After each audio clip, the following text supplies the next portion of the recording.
Until you've seen a coal-fired power plant with your own eyes, you don't know the impact it really has on our rivers.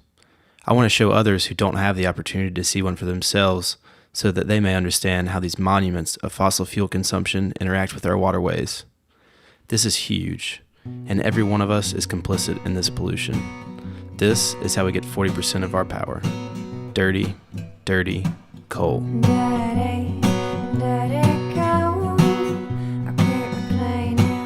There are 2 coal-fired power plants in the Coosa Valley of Alabama.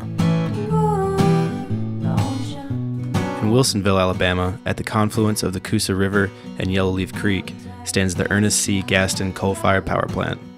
Though it is only Alabama Power's 3rd largest fossil fuel plant in the state, it is arguably the dirtiest. The plant recently ranked 2nd in the nation in levels of toxic arsenic and chromium being stored in its coal ash disposal ponds. In 2009, the plant sent 3.8 million pounds of toxins into the air. The E.C. Gaston plant is a significant contributor to poor air quality. The plant sucks water from Yellowleaf Creek to use to generate steam and cool the system. In fact, the intake pulls in so much water from the Coosa River that it now flows up Yellowleaf Creek to the intake.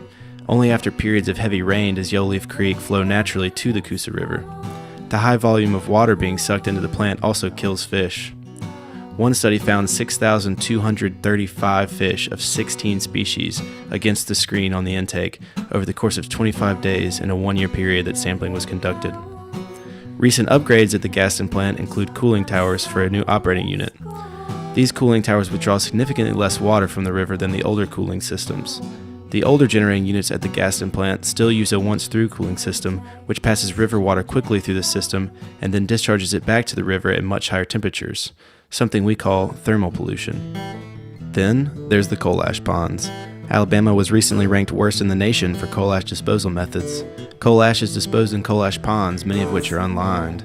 These ponds contain a toxic stew of arsenic, cadmium, chromium, lead, mercury, radium, selenium, as well as polyaromatic hydrocarbons and radioactive compounds like uranium and thorium.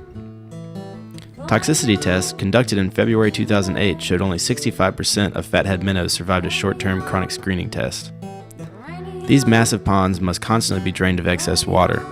Once the coal ash is theoretically settled out of the water, it is discharged back into the river.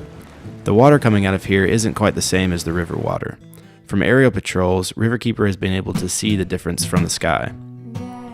Adding insult to injury, in a January 2011 Alabama Department of Environmental Management report, inspectors called Alabama Power employees illegally landfilling their household waste with the coal ash, yet the department took no action.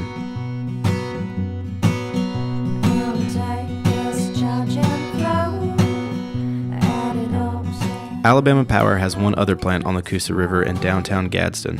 The aging plant is considerably smaller than the plant in Wilsonville, but Riverkeeper is concerned about the dangers it poses. After the coal is burned, the coal ash is pumped through many pipes that rest unmonitored on the bottom of the riverbed, across the river to the coal ash pond, which is over 45 years in age. The pond discharges its excess water to a pipe in a small inlet. The water here is different. Lots of algae, and a different color.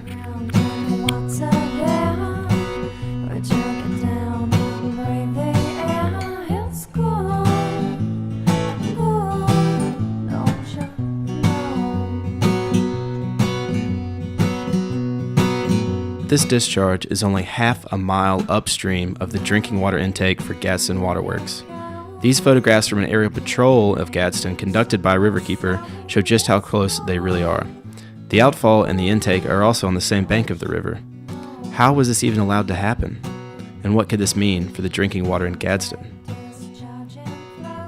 On another level, Riverkeeper is concerned about the threat of a coal ash pond failure, like the one seen in Kingston, Tennessee. In Kingston, the failure of a coal ash pond dam in December 2008 caused 1.1 billion gallons of toxic coal ash slurry to spill illegally into the Clinch and Emory rivers. Riverkeeper is concerned about coal ash ponds in Alabama because Alabama is the only state in the country that does not have dam safety legislation. Dam safety legislation would provide systems for monitoring dams like the ones that hold back coal ash waste, and provide plans for emergency action in the event of a failure at a privately owned dam.